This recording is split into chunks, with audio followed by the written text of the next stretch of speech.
वहां घना जंगल था, जहां पेड़ आसमान को छू रहे थे। हवा में एक रहस्यमयी सुगंध थी और पक्षियों की चहचहाहट सुनाई दे रही थी। अली, एक प्यारा सा 10 वर्षीय लड़का, जंगल के किनारे पर खड़ा था।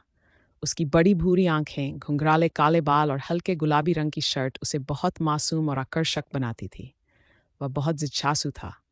उसने जंगल में झांका और अचानक उसे एक अजीब सी आवाज़ सुनाई दी। ऐसा लग रहा था जैसे वह आवाज़ उसे जंगल के सबसे गहरे हिस्से की बुला रही हो। अली ने साहस जुटाया और जंगल में प्रवेश किया। अली जंगल के अंदर एक संकरे रास्ते पर चलने लगा। रास्ते के दोनों ओर लताओं और रंग बिरंगे फूलों की खुशबू हवा में फैल रही थी। वह आवाज़ अभी भी उसके कानों में गूंज रही थी। अचानक उसे एक चमकती हुई वस्तु दिखाई दी। जैसे ही वह नज़दीक पहुंचा, उसे एक पुराना जादुई नक्शा मिला। अली ने नक्शा उठाया।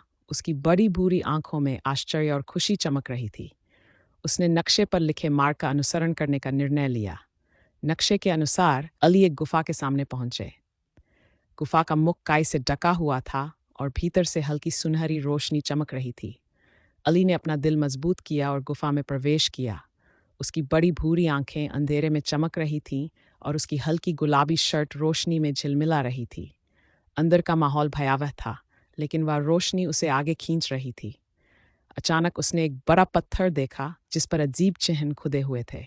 अली ने पत्थर को देखा और उसे छुआ। उसी क्षण पत्थर हिलने लगा और एक गुप्त दरवाजा खुल गया। दरवाजे के अंदर एक छोटा कमरा था, जहां सोने के सिक्के, कीमती पत्थर और पुरानी कलाकृतियां चमक रही थीं। कमरे की दीवारों पर जादुई रोशनी फैल गई, जिससे सब कुछ और भी सुंदर हो गया। अली ने आश्चर्य से कमरे में चारों ओर देखा। उसकी बड़ी भूरी आंखें चमक रही थीं और उसकी हल्की गुलाबी शर्ट रोशनी में झिलमिला रही थी। उसने कमरे के बीच में एक चमकदार बक्सा देखा। वह बक्से के पास गया और उसे खोला। अंदर एक चमकदार पत्थर था, जो उसके जीवन का सबसे बड़ा रहस्य था। जैसे ही उसने पत्थर को हाथ में लिया, अली को महसूस हुआ कि इसके अंदर एक अजीब शक्ति है। पत्थर से निकलने वाली रोशनी से कमरा रोशन हो गया और पुराने प्रतीक हवा में तैरने लगे।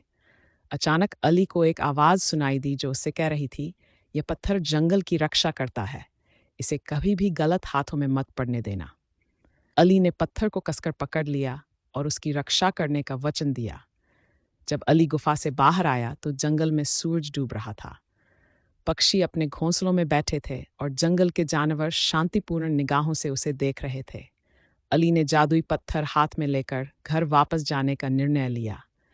उसकी बड़ी भूरी आंखें सुनहरी रोशनी में चमक रही थीं और उसकी हल्की गुलाबी शर्ट अब थोड़ी गंदी हो गई थी। वह जानता था कि उसने न केवल एक खजाना पाया है, बल्कि एक बड़ी जिम्मेदारी भी हासिल की है। जंगल का रहस्य अब उसके हाथ में था और वह इसे कभी किसी को नहीं बताएगा। घर पहुंचकर अली अपनी खिड़की के पास बैठ गया।